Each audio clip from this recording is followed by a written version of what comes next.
चित और पट का खेल जारी है और इंडिया और एनडीए की खूब चर्चा हो रही है।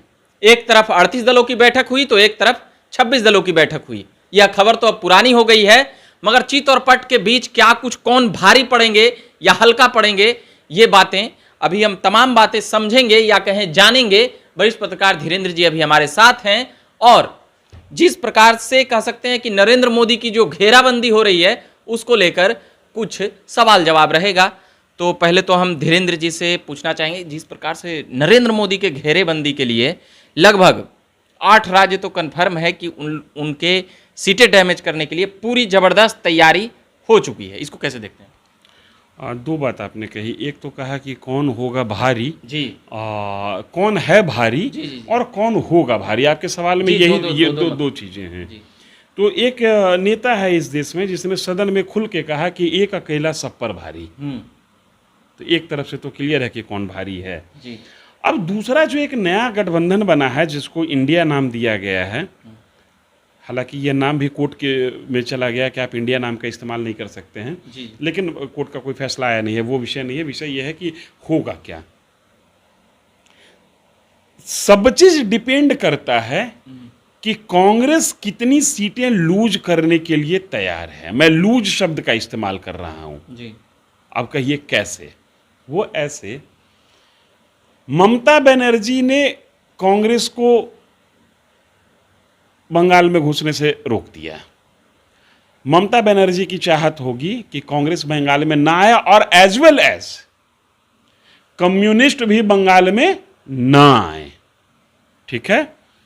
अब कहिए कि क्या ये इसका प्रमाण क्या है? बाई इलेक्शन में एक विधायक कांग्रेस का जीता, पूरे सदन में वही एक विधायक था। जी, ये तब जब ये महागठबंधन की बैठक चल रही थी और इसका पूरा माहौल जो बन रहा था, उस इधर की घटना है। जी, जी, वो एक विधायक भी टीएमसी में जाके शामिल हो गया। ममता बनर्जी ने कहा कि कांग्रेस और कांग्रेस का कोई नेता, कम्युनिस्ट और कम्युनिस्ट का कोई नेता बंगाल सरकार के खिलाफ कोई बयान नहीं देगा। कांग्रेस तो तैयार हो गई, लेकिन जिस दिन महागठबंधन की बैठक बेंगलुरु में समाप्त हुई, उसी दिन शाम में सीताराम येचुरी ने खुलकर कहा कि बंगाल में गुंडा राज चल रहा है। वृंदा करात ने बंगाल सरकार की तीखी आलोचना की। मतलब बंगाल में मैं ये बात कह रहा हूं, सीटें को लेकर मैं ये कह रहा हूं कि आप जो कह रहे हैं ना कि 8 जगह ऐसा है, 8 राज्य ऐसा है जहां पर कांग्रेस मैंने एकदम, तो पहले तो यही देख लीजिए कि 8 राज्य की स्थिति है क्या महागठबंधन की। जी, जी, ये चरित्र अगर जो बंगाल में रहा राजनीति का, तो कांग्रेस को बंगाल नहीं जाना होगा। ठीक है। वामपंथी दल भी रोके, वामपंथियों को भी बंगाल नहीं जाना होगा। उत्तर प्रदेश में कांग्रेस कॉन्टिन्यूसली पिछले 20-25 साल से कमजोर चल रही है। अखिलेश जी कहेंगे कि यहां कौन मुंह से आइएगा, यहां मत आइए, आइएगा अभी तो 80 में 8 को ले लीजिए, निकल जाइए किनारे आप। बिहार में तो ये दुनिया कहती है कि कांग्रेस बैसाखी की राजनीति 1995 से कर रही है। लालू यादव और नीतीश कुमार मिलकर कहे कि यहां आपका क्या है, 5 सीट लीजिए और निकल लीजिए। महाराष्ट्र में अगर जो शरद पवार अड़ जाएं और उद्धव ठाकरे अड़ जाए, कांग्रेस को कहे कि यहां क्या है, 10% सीट लीजिए, निकल लीजिए, आपका कुछ नहीं है यहां पे।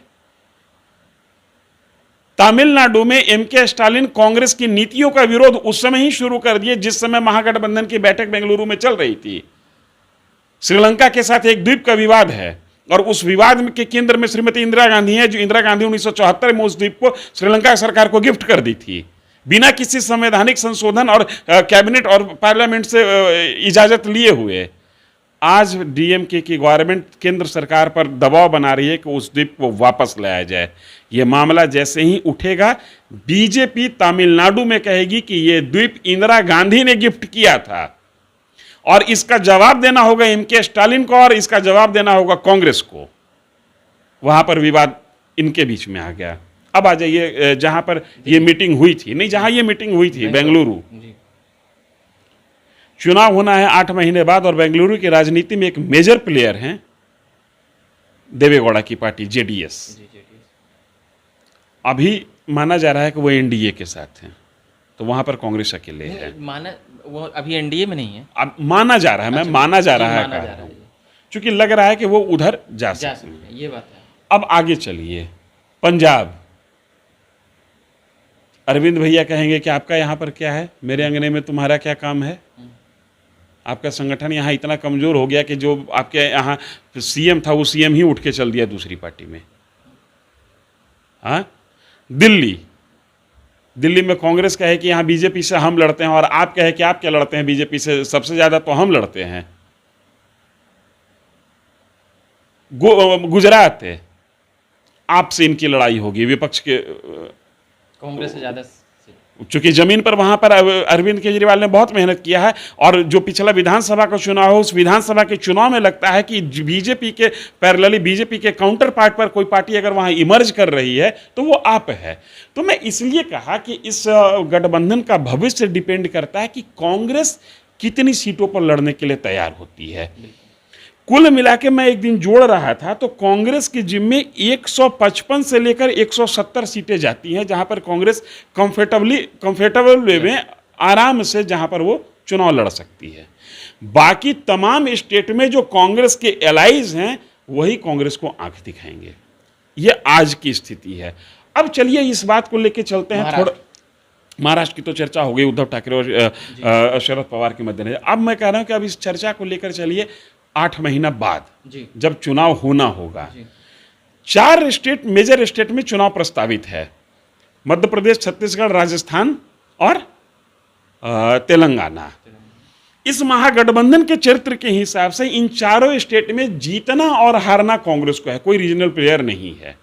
ऐसा माना जा रहा है, पॉलिटिकल पंडित जैसा कह रहे हैं कि मध्य प्रदेश में कांग्रेस की स्थिति मजबूत रहेगी, छत्तीसगढ़ में कांग्रेस की स्थिति मजबूत रहेगी, और तेलंगाना में कांग्रेस ही फाइट में है केसीआर के अगेंस्ट में।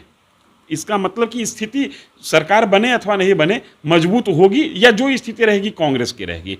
कर्नाटक में कांग्रेस की सरकार बन चुकी है, नया मामला है जी। अगर जो ये 4 बड़े स्टेट में से कांग्रेस 2 स्टेट भी जीतने में कामयाब रहती है तो फिर कांग्रेस कहेगी कि मेरे अंगने में तुम्हारा क्या काम है, सबसे बड़ी पार्टी हम, सबसे पुरानी पार्टी हम, सबसे ज्यादा नेता मेरे पास, इस देश के दशा दिशा, जो भी इस देश की दशा दिशा है, दुर्दशा है, वो हमने किया है, यह हमारी उपलब्धि है। तो हमको ऐसा लगता है कि पूरे देश के पॉलिटिकल पंडित्स को वेट करना चाहिए कम से कम दिसंबर तक के लिए, तब ये जाकर क्लियर हो पाएगा कि ये जो इंडिया बना है, इस इंडिया का वास्तविक चरित्र और चेहरा होगा क्या। बिहार में आप देख लीजिए, आज हम लोग 24 जुलाई को बात कर रहे हैं, 23 जून को बैठक हुई थी जिसमें यह तय हुआ था कि कै गो मंत्री बनेगा, कै गो मंत्री बनेगा, 2 गो मंत्री बनेगा, 2 गो मंत्री बनेगा। 1 महीना बीत गया, 1 गो मंत्री नहीं बना है।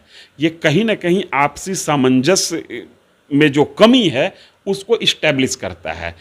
ये स्थिति जब बनी हुई है, ऐसे हालत में आप अगर जो ये चाह रहे हैं समझना कि इंडिया का और एनडीए के बीच, एनडीए वर्सेस इंडिया का भविष्य क्या होगा, ये बड़ा हाइपोथेटिकल प्रश्न है। अभी गंगा में बहुत पानी बहाना बाकी है, मुकाम पर ये नहीं आया, ये शुरुआती दौर है।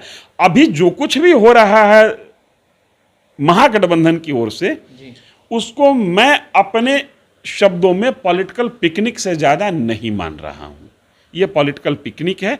ये पॉलिटिकल पिकनिक होटल में तब्दील होगा या नहीं होगा, राजनीतिक व्यवहार और व्यापार में तब्दील होगा या नहीं होगा, ये दूर की कड़ी है। अभी विपक्षियों के लिए एक अच्छी पहल तो कहा जा सकता है ना, इसमें जो यह पहल हुई, कम से कम जो अलग अलग राज्यों में लड़ रहे थे अलग अलग चीजों पे, तो ये विपक्षियों की तरफ से तो कुछ बेहतर है ना। अब देखिए, आप इस चीज को समझिए, आप जिस पहल की बात कर रहे हैं जी, इसका लिटमस पेपर टेस्ट 2 जगह होना बाकी है जी। एक तो जो दिल्ली सरकार के खिलाफ केंद्र ने अध्यादेश लाया है, उस पर राज्यसभा में जो बिल टेबल होगा उस पर लिटमस पेपर टेस्ट हो जाएगा। पंजाब में कांग्रेस के अंदर विद्रोह की स्थिति बनी हुई कि आप आपके साथ मत जाइए, अरविंद केजरीवाल के साथ मत जाइए, ये तत्कालिक मामला है, ये जिस पर तुरंत कुछ ना कुछ दिखेगा। इसके बाद चले जाइए जो कथित नहीं, जो 4 मेजर राज्य में, हालांकि ये 5 राज्य में चुनाव होना, एक नॉर्थ ईस्ट का स्टेट है जो जिसको राजनीतिक तौर पर मेजर नहीं माना जाता है।